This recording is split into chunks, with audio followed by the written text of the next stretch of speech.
Hello everyone, welcome to my video on chain rule. So this is definitely a topic that requires a lot of attention. You need to practice. This is a topic that students struggle with. So make sure to do a lot of examples and make sure you understand the basics. So we saw product rule in a previous video. Product rule, when you have a multiplication of two functions, how do we take the derivative? We saw that. We saw quotient rule, when you have a division of two functions, how do we take the derivative? We know that. Now we're applying chain rule. So chain rule essentially is the composition of functions. So what chain rule says is that if t is differentiable at x, so the derivative, the limit definition of the derivative, it exists, and g is differentiable at t of x, then g of t of x, the composition of g and t, is differentiable at x. And we get this formula here. So we have f of x, which is equal to g composed of t of x. So t of x is within g. Then its derivative, f prime of x, is equal to, what you're going to do is take the derivative of g, leaving t of x on the inside. So you're essentially focusing on the function that's on the outside. The g, you're leaving the t of x as is, and then what you're doing is you're multiplying by the derivative of t on the outside. Okay, so this is t prime of x. Okay, so this is what chain rule tells us. An easier notation or an alternate notation is the Leibniz notation. Typically, we're going to focus on the one that's boxed in, but when we do related rates, this is one that I think using Leibniz notation is slightly easier. So make sure you're comfortable with both notations. So what Leibniz notation says is if you take the derivative of y with respect to x, it's equivalent to taking the derivative of y with respect to t and multiplying it by the derivative of t with respect to x. Notice essentially that the dt's cancel, and you're left with dy over dx, which is what's on the left side of the equal sign. Okay. So let's take a look at the proof. So let's go ahead and do that. So the proof for chain rule is slightly flawed. There's an issue with this. So I'm going to put the proof in quotation marks. This is the argument that we're going to make to show that this is true. The rigorous proof or the acceptable proof requires the epsilon delta definition of limits and continuity, which we haven't seen. So we'll just make the argument which is slightly flawed. Okay, so actually I challenge you guys to try to find the issue with the argument that I'm about to make. So we begin, as always, by taking the derivative of f and using the limit definition. So instead of using the limit definition with h, I'm just going to use the alternate definition, the one where x tends to a. And what we get is f of x minus f of a over x minus a. Okay. F of x is g of t of x, so we could substitute x into here and a into here, giving us the limit as x tends to a of g of t of x minus g of t of a. All this divided by x minus a. Okay. And now let's do this in red. The next step, again, this is a fancy way of making this look different, but actually not changing the function or the limit. We'll take the limit as x tends to a, and we're going to take the numerator and leave it as is. G of t of x minus g of t of a, and we're going to divide it by t of x minus t of a. Okay, and what we're going to do is multiply it on this side by t of x minus t of a over x minus a. So notice what's in black. The piece that's in black is actually the same as what we had here. Yet I multiplied and divided by the same term over here, tx minus ta and tx minus ta, which is just essentially a fancy way of multiplying by 1. We're allowed to do this. So this would cancel with this, and I'd be left with what we have up here. So this is equivalent. And now we're just going to essentially take the limit of both terms. So we have a multiplication of two terms, let's say. So this limit attacks this one here, and I could take the limit of this over here. So let me just squeeze the limit in. not to rewrite it. The limit as x goes to a. This is okay. And now what you have to catch is the fact that this over here, this piece here, let me put it in a square bracket, is the limit definition of a derivative in this form. But instead of having f, we have g of t. So this is equal to g prime of t of x. Okay, and this piece here on the right hand side is also the derivative, but with t. So multiplied by t of x. And this is what we wanted to show. Oh, sorry, t prime of x, because it's the derivative. And that's what we wanted to show, that the derivative of f prime of x is equal to g prime of t of x times t prime of x. And we're done. So let's take a look at a couple of examples. Okay, so in this example here, we are asked to find f prime of x. So this example, we have f of x is equal to sine of x squared. I actually want to show you at the same time, since we're here, this function g of x, which is equal to sine squared of x. I'm going to show you the difference between the two and how to derive them. So starting off with this function here, the sine of x squared, what you have to catch is the fact that it's a composition of two different functions. The first function on the inside is x squared, and the second function is sine of x. Okay, so we have x squared within the sine. So we have a composition. And notice it's not the same as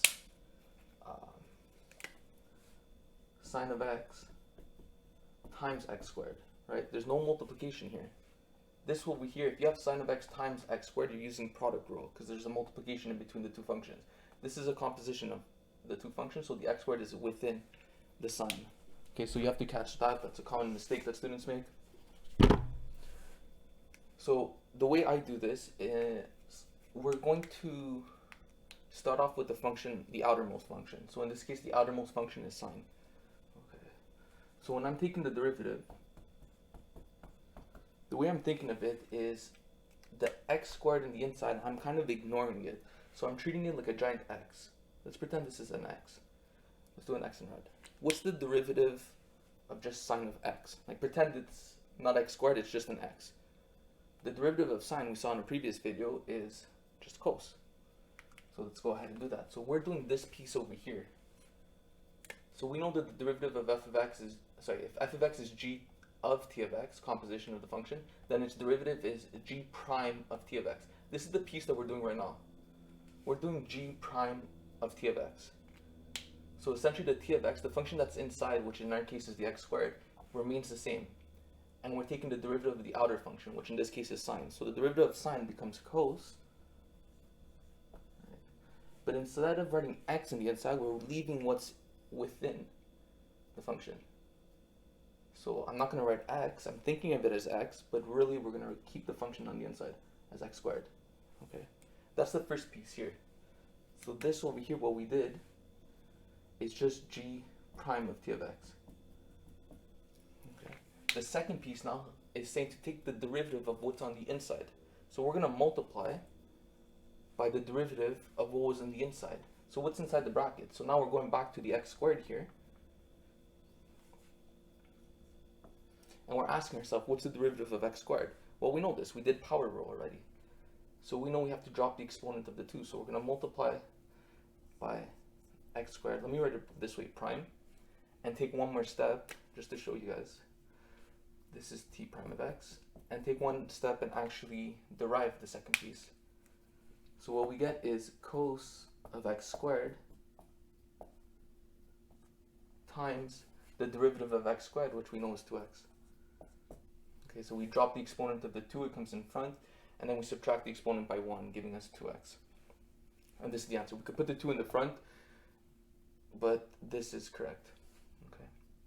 So let's go ahead and look at g of x now, and try to figure out the derivative of this one. So let me split this. This is like a second question. The difference between sine of x squared and sine squared of x is that the exponent 2 here is hitting only the x. It's not hitting the sine, whereas the squared here, this is the notation that we use. So we're not going to put the 2 over here because it's confusing. We don't know if this 2 is hitting the x or if the 2 is hitting the sine. So to avoid this, the notation we're going to use is put the 2 over here. This way we know it's sine squared of x. Okay. But the way you should think of this is sine of x, all this squared. Think of it this way. And now if we think of it this way, because this is equivalent, because the squared is essentially hitting the sine of x, now we have our composition of functions. It's similar to this, but before we had the x squared inside the sine. Now we have the sine within the x squared. Okay, so this is still a composition of functions. So in order to take the derivative, let's call this g prime of x, we're going to take the derivative of the outermost function. The outermost function is the exponent 2. We're thinking of this whole thing in the inside, what's inside the bracket. As we did here, we're thinking of it as x. And we're asking ourselves, what's the derivative of x squared, or of something squared? Well, x squared, we know the derivative of x squared. We just saw it here. We drop the 2, and then we write the x. So we're going to drop the exponent 2, it comes in front. But instead of writing x, we're going to leave what's in the inside. So the sign stays 2 sine of x, and then we subtract the exponent by 1. So 2 minus 1 is 1, which I'm not going to write. So this piece here is the g prime of t of x in our formula, this first part. But we're using chain rule, right? So we're not done. What we have to do is multiply by the derivative of what's inside. So the derivative of what's inside, well, ignore the x now. The function inside the brackets is sine of x. What's the derivative of sine of x? We just saw it. The derivative of sine on its own is cos. And this piece here is the t prime of x. And this is our answer, we're done.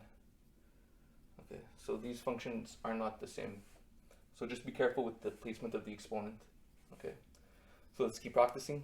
Okay, so in this example here, we have f of x is equal to x to the 5 minus 1, all that in brackets, to the 100. If we didn't have chain rule, the method of solving this would be to expand it 100 times and start distributing, which would take extremely long. This is why chain rule is a very powerful tool. It allows us to solve this in a couple of steps. So first of all, we have to see, why is it chain rule? The reason why we have chain rule here is because it's none of our basic derivatives that we know. If this was just x to the 5, let's say to the 100, without the minus 1, well, this we know is just x to the 500, and we could just apply power rule. But the subtraction of a constant here turned this into a chain rule problem. So this is a composition of two different functions. The first function being x to the 5 minus 1. So the first one is x to the 5 minus 1. That's the first function that's within the brackets. And the second function that we have is the x to the 100. So we put the x to the 5 minus 1 within, we substituted this into the x on the second function, giving us what we have here. So we have a composition. This is the first thing you have to catch. So it's a composition of function. We're applying chain rule. So now we use the formula above. So we have to start off with the outermost function. Well, we don't have to. This is one of the ways of doing it. We'll start off with the outer function, so the x squared. So whatever's inside the bracket, we're kind of ignoring. We're thinking of it as a big X. And we're taking the derivative of x to the 100, giving us f prime of x. So the derivative of x to the 100, this we know. Just apply power rule. We drop the exponent. So the 100 comes in the front, leave the x, and then subtract the exponent by 1, giving us 99. So here we're going to write 100, but instead of writing x, we're going to write what's really there. We're thinking of it as x, but really what's in the bracket is x to the 5 minus 1, exponent 99, right? So this piece here is the g prime of t of x, the first piece of our derivative. But now what we have to do is multiply the piece that we didn't derive yet. We didn't deal with the x to the 5 minus 1. So on the side, if you want, you can write x to the 5 minus 1 and take the derivative of this guy. You can do this work on the side, or you can do it in your work. It doesn't really matter. So if you want to write it here, you can write it as x to the 5 minus 1 prime. That's not exponent 1, it's a prime. It's an apostrophe, so it's slightly curved. And this piece here is t prime of x. So we're just saying here we're setting ourselves up, but we're not done. We didn't take the derivative of this piece yet. We took the derivative of the first part, but not the second part. So let's go ahead and finish that, giving us 100 x to the 5 minus 1 to the 99 times the derivative of this guy. So to derive this guy, we're just going to deal with each term individually. It's essentially a polynomial. The derivative of x to the 5 we know is 5x to the 4.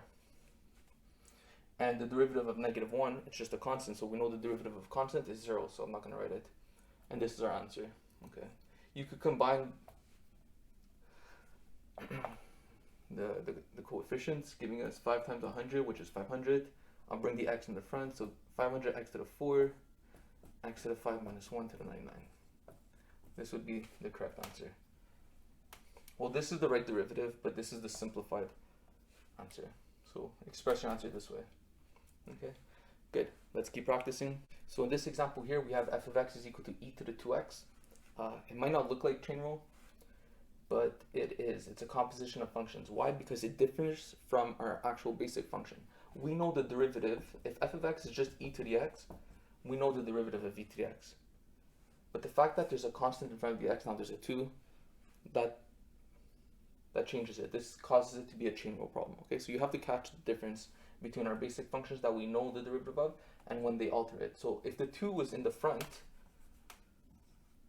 then it's okay, it's fine, because it's just a constant multiple. We have a rule for a constant multiple. But the fact that the 2 is in the exponent, this becomes a chain rule problem. So let's go ahead and see how to take the derivative. So as always, every time I'm solving a problem, pause the video, try it on your own, see if your answers matches mine. So this is a composition of the first function that we have is in the exponent of 2x, and the second function is e to the x. So the 2x here was placed into the exponent of the e, giving us e to the 2x. So that's the composition. These are the two functions that we're working with. So let's go ahead and take the derivative. So taking the derivative, I'm going to begin with the exponential, the e. So what's the derivative of e? And we're going to think of it, maybe I'll put this in brackets just to make it a bit more clear. This is e to the 2x. So we're going to just pretend that 2x is an x. If this is an x, what's the derivative of e to the x? We're thinking of what's in the bracket as an x. Well, the derivative of e to the x is just e to the x. It's one of the easier ones. But instead of writing x, we're going to write what's left in the bracket. We're going to keep it as 2x. Okay, so this piece here is the first part. This is our g prime of t of x, based off the formula that we're using. So we took the derivative of just the outermost function, the exponential, and we're going to multiply it by the derivative of what's in the bracket. So the derivative of 2x. This is our t of x, t prime of x. And now let's go ahead and derive. So e to the 2x, that's done. And now the derivative of 2x, that's simple. It's just 2. Okay.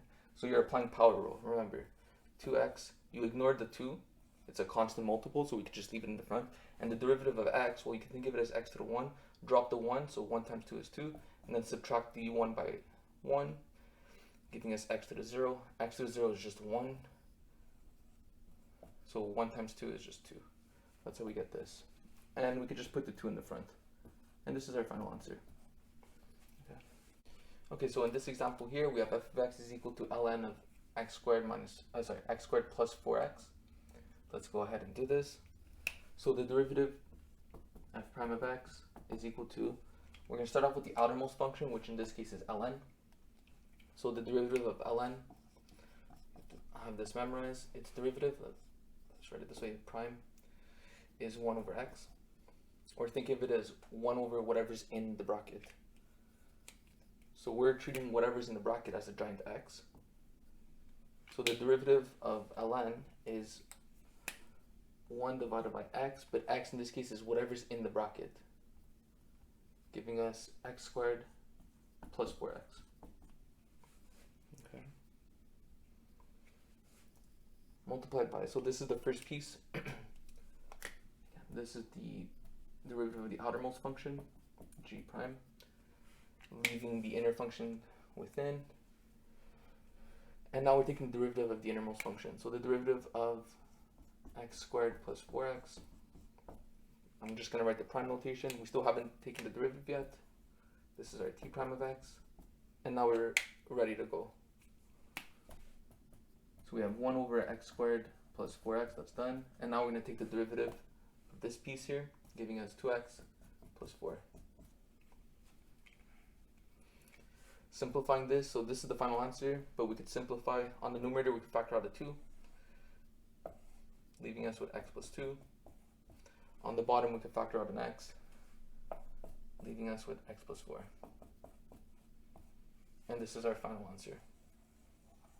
Okay, so if you got it, great job. If not, keep practicing.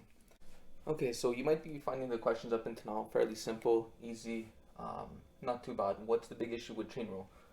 Well, up until now, we've seen examples with only 2 functions, the composition of just 2 functions. This example here, we're looking at our first example with a composition of 3 different functions. Okay, so let's go ahead and do this together and see how it changes. We're going to apply the same rule, same concept. So when we're taking the derivative, we'll start off with the outermost function. In this case here, it's the sine. And we're going to treat everything on the inside as a giant X. So as if it's not there. So what's the derivative of sine of X? Or sine of whatever's in its bracket? Well, the derivative of sine is cos. But not of X, because it's a composition of functions. We're going to just recopy what's inside the bracket. Cos of E cos of X. That part's done. So we dealt with the sine. We took the derivative of sine.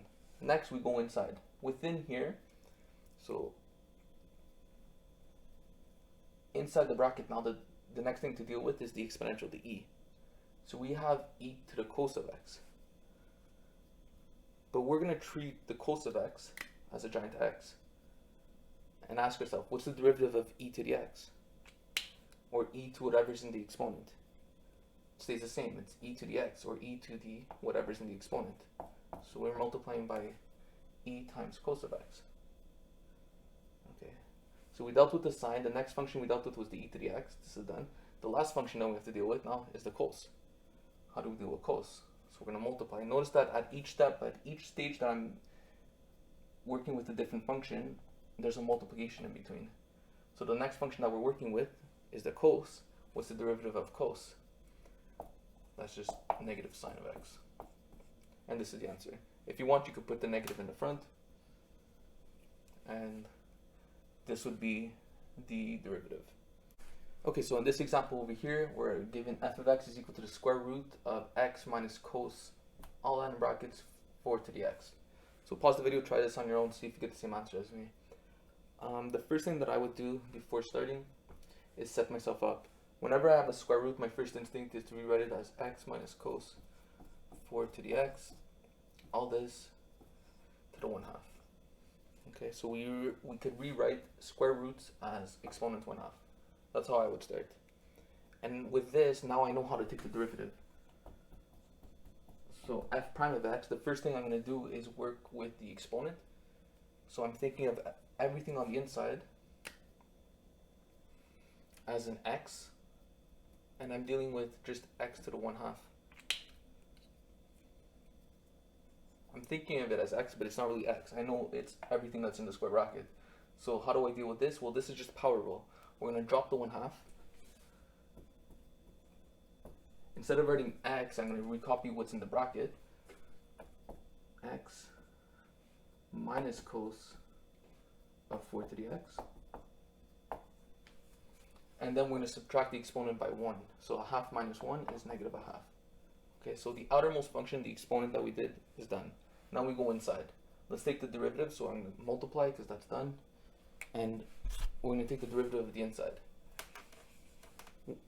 Inside the bracket, we have x minus cos of 4 to the x. What do we deal with first? Well, there's no multiplication. If there was a multiplication in here, we would be using a product rule. But we could take the derivative of x and we could take the derivative of cos at the same time. So in this case here, inside, the derivative of x is 1 minus the derivative of cos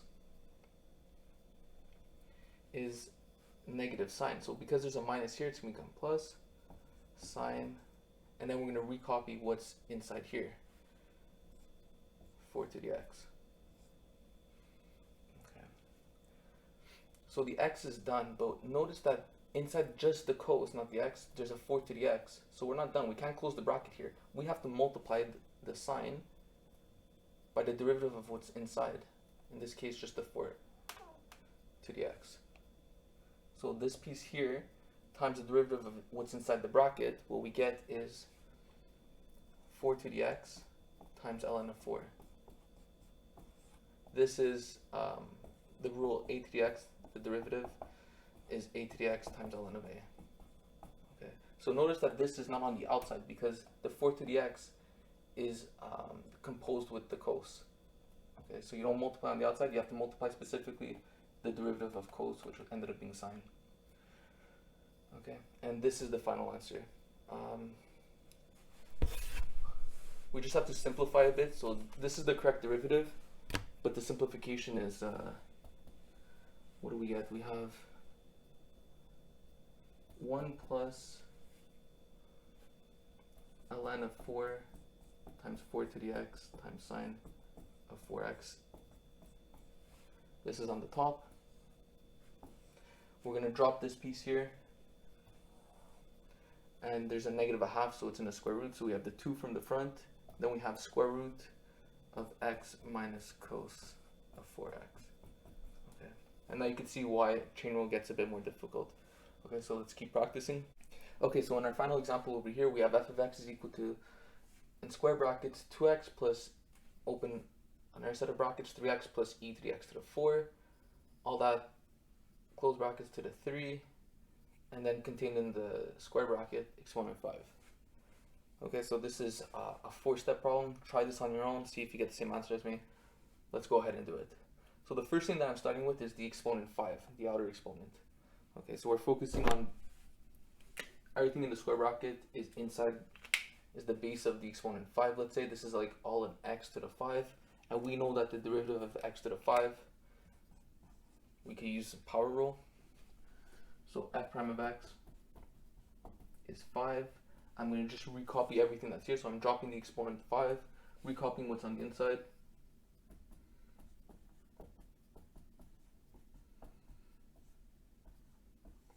And then subtracting the exponent by 1, giving us a 4. Okay, so we dealt with the first function. Let's go to the next one. So we're going within now. The inside, we're going to start taking the derivative of this. So the inside, the derivative of the inside is first the derivative of 2x. So let me put an open bracket. The derivative of 2x is simple, it's just 2. And now we're going to deal with this piece over here. So let's put a plus. And this piece over here, we'll do this at the same time, has a 3 on the outside. So we'll deal with the 3. So we're going to drop the 3 in the front, leave the inside, 3x plus e to the x 4, subtract the exponent 3 by 1, giving us 2. Okay, running out of room, but now we're dealing with the inside of this exponent. So notice that the 2x is over here. We took the derivative of 2x giving us 2. We took the derivative of this piece here, the exponent 3. We dropped it, subtracted by 2, but we still haven't taken the derivative of what's inside the bracket yet. So this is the composition of what we cubed, right? So we cannot close the bracket here and multiply. We have to keep multiplying on this piece here, okay? Because the 3x plus e to the x to the 4 is within, is the composition of the x cubed, let's say. So at this stage, we're ready to take the derivative of what's on the inside. So the derivative of 3x is 3, running out of room. So let me just continue down here, times 3 plus the derivative of e to the x to the 4, which is just e to the x to the 4, times the derivative of what's in the exponent of the e.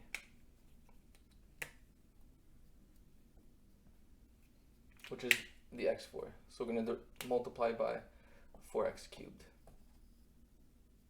Okay, and now we can close the bracket. Maybe close 2 brackets. Let's put a square bracket here and close square bracket. Okay. So as you can see, it gets very complicated. Let's go ahead and try to simplify this a bit more. So the final answer is 5, open bracket, 2x plus 3x plus e to the x to the 4 cubed. All this in square brackets to the 4. Open the next set of square brackets, times 2 plus 3x plus e to the x to the 4. All this squared, times 3 plus e to the x to the 4, times 4x cubed. Close brackets, close square bracket. And this is the final answer.